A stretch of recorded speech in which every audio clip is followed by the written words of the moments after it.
both going off for 26. This now makes the 37th game that Bradley Beal has scored over 20 points. But like many of the others before it, it included a loss for the Wizards. Now they move on to 3-12 on the season. Atlanta moves on to 10-9. It's time to bring in my entire post-game live crew. Jason Smith, Tony Massenberg, Chris Miller. Guys, let's have a conversation because that's not the loss. That's just not how we wanted to see a basketball game played. There was a lot of cheapiness in it, a lot of question marks that were raised. I didn't even find myself tweeting because I was just really trying to make some sense of what was going on. So, Chris, I'm going to come to you first and just try to help break down for Wizards fans where you stand and what you saw tonight. I thought the Atlanta Hawks came into this arena and pretty much did whatever they wanted. The stuff with Rondo, I'll get to that later, but that was just a guy who is very smart and understanding that the Wizards just didn't have it tonight, and he wanted to poke the bear that was Russell Westbrook, and Russell fell for it. Robin Lopez got tossed. Russell got tossed. Rondo eventually got tossed. It was just one of those games where it just didn't have the rhythm of a really good game. I tell you where it started. You know, Brad got those two fouls early, right?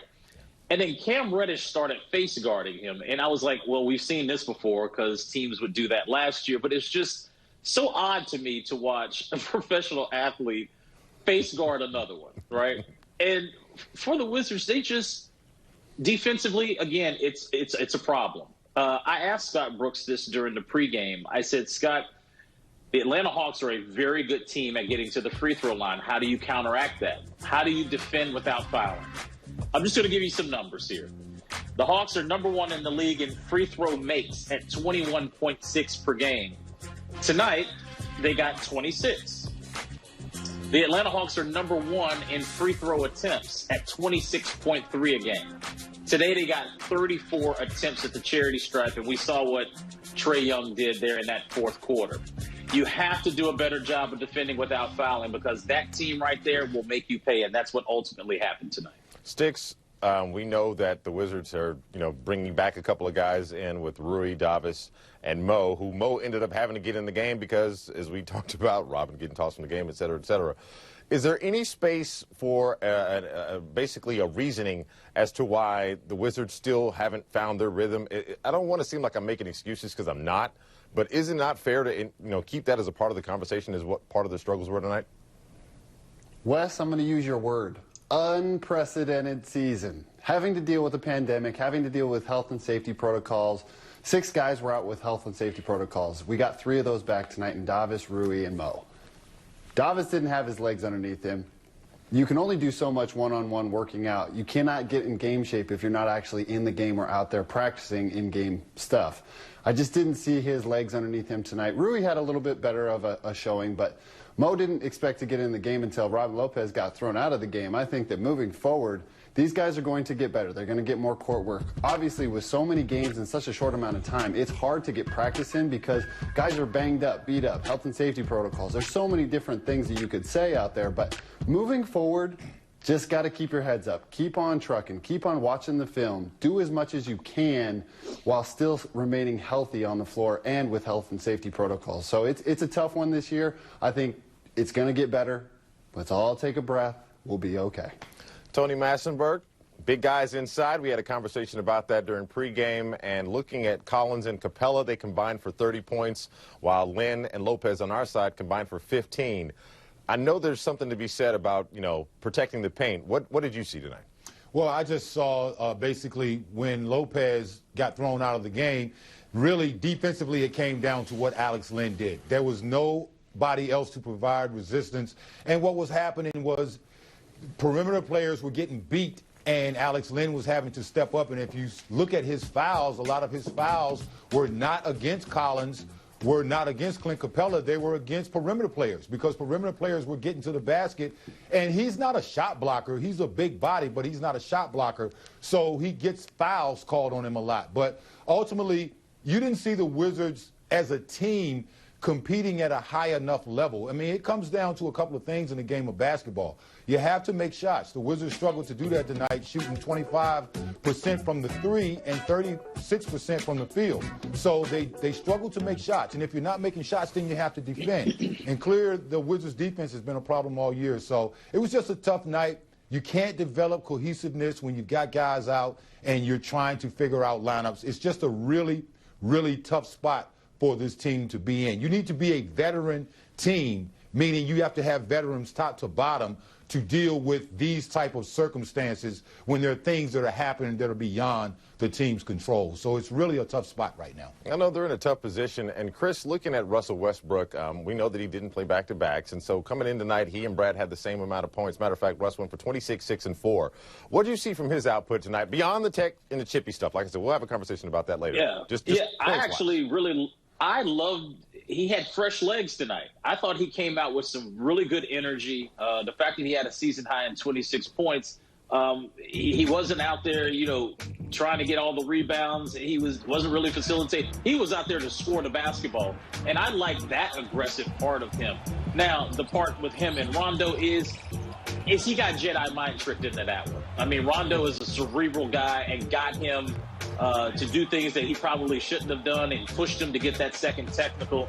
They were selling wolf tickets on those first tees. And he just got caught up in the moment, I thought. But the activity level, getting to the cup right there, that was a positive sign I saw from Russell Westbrook tonight. I appreciate that. And as a matter of fact, a little bit later on in the show, we're actually going to continue to talk about that and some more. And we're going to talk about Bradley Beal's three-point shooting. And we're going to hear from Coach Brooks as well. All these things are stacked up here on Post Game Live. So Wizards fans, don't move. We got a lot to break down. Plus, we're actually going to sneak around the corner and give you a heads up to Brooklyn. But first, let's hear from Coach Brooks right now at the post game podium.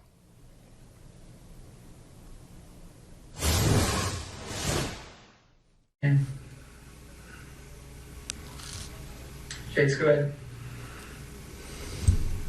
Got these last 4 games, you guys have had your 4 lowest scoring games of the season. What's it been like as you guys just try to play your way into rhythm on the fly? Yeah, I mean, it hasn't been good. It hasn't been good at all. I knew I had a feeling that this could possibly happen tonight because all the guys coming back and then coming back from a road trip, but we were just out of sync. They're a good team, though. They're a good team. They get in you. They're athletic. They got a high-level shot maker, high-level free throw getter. Yeah, he takes. I mean, he's high level, but we didn't play well. But it was a little bit of we're getting guys in. I'm still very confident in the group.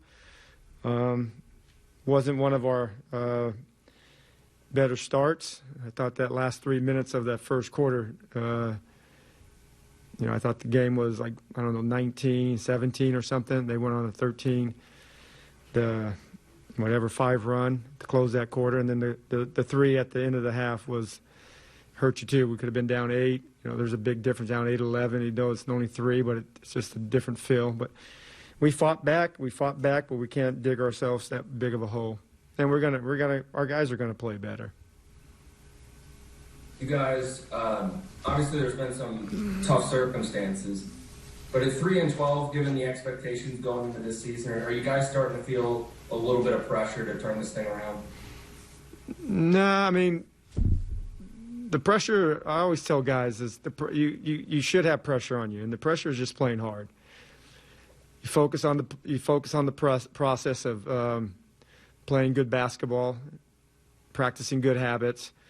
We got a lot of moving parts, and we could be, it's fairly, it's gonna take some time. We don't want to, and we don't hope that it doesn't take a couple of weeks, but there's a chance that it might. We got three guys coming back Sunday, more than likely. So it's just gonna be, we gotta survive. The good thing about it, there's a lot of teams with 11, 10, 11, 12, 13, 14 losses. So we're right in the middle of it. We have to make up a bunch of games. We got 3 more back-to-backs they added. But I don't mind that. We need games. We need to get rhythm. We need some continuity. And I still believe in the group. We got a good group going into this year. I know what we have, and I still believe in what we have, and we're going to get better. Ava?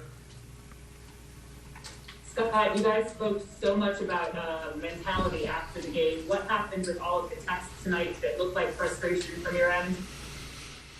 Yeah, I mean, that was some very tough moments. We thought we were not fouling, and we thought we were getting fouled.